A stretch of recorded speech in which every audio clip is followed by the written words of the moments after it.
The Price of Stardom, George Peppard's Hidden Battle. George William Peppard, Jr. arrived in the world on October 1st, 1928, in Detroit, Michigan, into a household defined by contrast. His father worked construction, building the physical world around him, while his mother, a trained opera singer and vocal coach, filled their home with music and performance.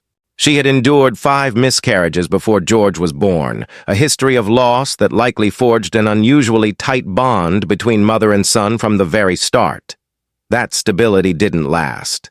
The Great Depression tore through the family's finances, and Peppard's father was eventually forced to leave Detroit in search of work, splitting the household apart during George's formative years. The absence of a father figure during childhood is the kind of wound that doesn't always show on the surface, but it often reshapes a person's relationship to control, independence, and self-reliance. In Peppard's case, those traits would define both his greatest professional strengths and some of his most private struggles. He graduated from Dearborn High School in 1946, and by 1949 had made his stage debut at the Pittsburgh Playhouse. That taste of performance sent him east to New York, where he enrolled at the famed Actors Studio and trained in method acting under some of the most demanding teachers of the era. Like most young actors chasing a career in the city, he paid his bills however he could, as a disc jockey, a radio engineer, a fencing instructor, a taxi driver, and a motorcycle mechanic. Each job, in its own strange way, became raw material he'd later draw on as a performer who prized authenticity. His film career began in 1956 with The Strange One, an ensemble drama shot in Florida that also launched several other young actors. He followed it with television work and a run in the Broadway production Girls of Summer, sharing the stage with Shelley Winters. By 1959, he'd landed a supporting role in the Korean War drama Pork Chop Hill, another rung up the Hollywood ladder. Then came the role that would define him forever in the public imagination. Paul Varjak in Breakfast at Tiffany's, 1961, opposite Audrey Hepburn. It was elegant, romantic, and instantly iconic, but the production wasn't a happy one behind the scenes. Reports later surfaced of friction between Peppard and both Hepburn and co-star Patricia Neal, who reportedly found him difficult to work with. Whatever tension existed off-camera, the film made him a star. The 1960s were kind to his career. He anchored a segment of the sprawling MGM epic How the West Was Won, 1962, took on a grittier role in the war drama The Victors, 1963, and in 1964 landed one of his most memorable parts, Jonas Cord, a ruthless aviation tycoon loosely modeled on Howard Hughes in The Carpetbaggers. The film was a commercial smash, and MGM rewarded him with a multi-picture contract. He kept working steadily through the back half of the decade, Operation Crossbow, The Third Day, and The Blue Max in 1966, a World War I aviation drama that stands as one of his most respected performances. But something was already brewing beneath the surface of all this success. Peppard was, by most accounts, a serious actor who genuinely wanted meaningful work, not just a handsome face collecting paychecks. That internal tension between artistic ambition and the machinery of the Hollywood star system created real friction, both with directors and with himself. And running parallel to his career was a private and increasingly destructive relationship with alcohol. By the 1970s, Peppard's career had shifted into a different gear. He moved into television, most famously as the star of Banacek, and took occasional film roles like the science fiction thriller The Ground Star Conspiracy and the tough cop picture Newman's Law. He also tried his hand at directing and producing, most notably with the personal project 5 Days from Home in 1979. He was, by then, looking for more control over his roles, his image, and increasingly over his own life. In 1978, Peppard confronted the addiction that had shadowed him for years. He made the decision to get sober, and he did. A difficult, deliberate choice that he didn't take lightly. Speaking about it years later, in 1983, he admitted the shame he carried over things he had done while drinking, And he described the moment he knew he had to stop as a kind of turning point he couldn't ignore any longer. What makes his story notable isn't just that he quit.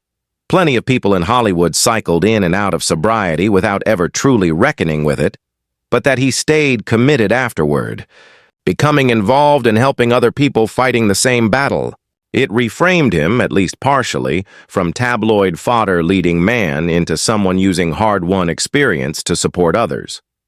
That period of sobriety coincided with a professional rebound of sorts. He kept working through the 1980s, and in 1992 he took on a role that seemed to reignite something in him. Henry II in a theatrical tour of The Lion in Winter, opposite Susan Clark as Eleanor of Aquitaine. It's a monstrous, demanding part, full of political maneuvering and emotional wreckage, and by his own account, it gave him more joy than almost anything else in his career.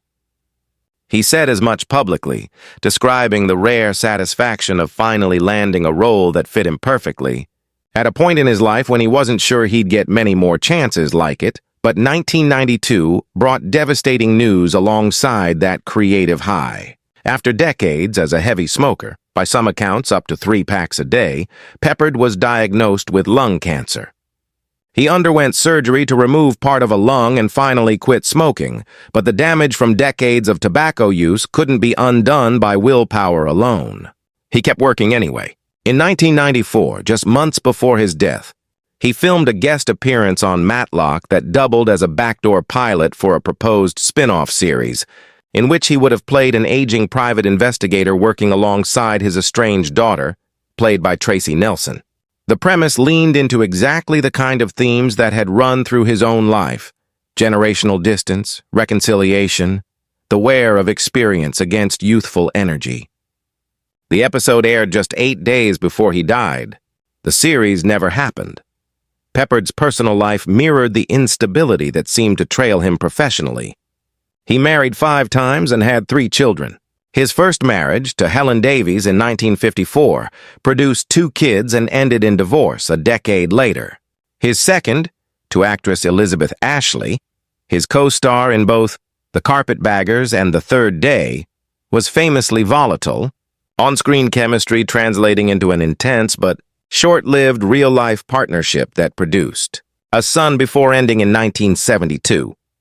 2 more marriages followed and dissolved before he found his final marriage to Laura Taylor, which lasted from 1992 until his death. He was candid, at times almost darkly funny, about the toll of all that upheaval. In 1990, he compared going through a bad divorce to breaking the same leg in the same place over and over, joking that he was lucky he didn't need a cane. It's a line that captures something real about him. A man aware of his own pattern of self-inflicted damage, wry about it rather than in denial. Even as the pattern kept repeating, George Peppard died on May 8, 1994 in Los Angeles. Pneumonia was the immediate cause, though he was still fighting lung cancer at the time. He was 65. What lingers about his story isn't just the filmography, though Breakfast at Tiffany's, The Blue Max, and The Carpetbaggers remain genuinely significant credits. It's the shape of a life built on contradiction.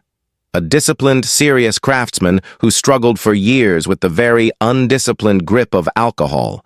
A man whose career depended on charm and control, who by his own admission lost control of himself more than once. Someone who found, late in life, both the clarity to get sober and the diagnosis that would end his life not long after. His last professional act was Reaching for a New Beginning, a television series built around family repair, even as time was running out to have one of his own.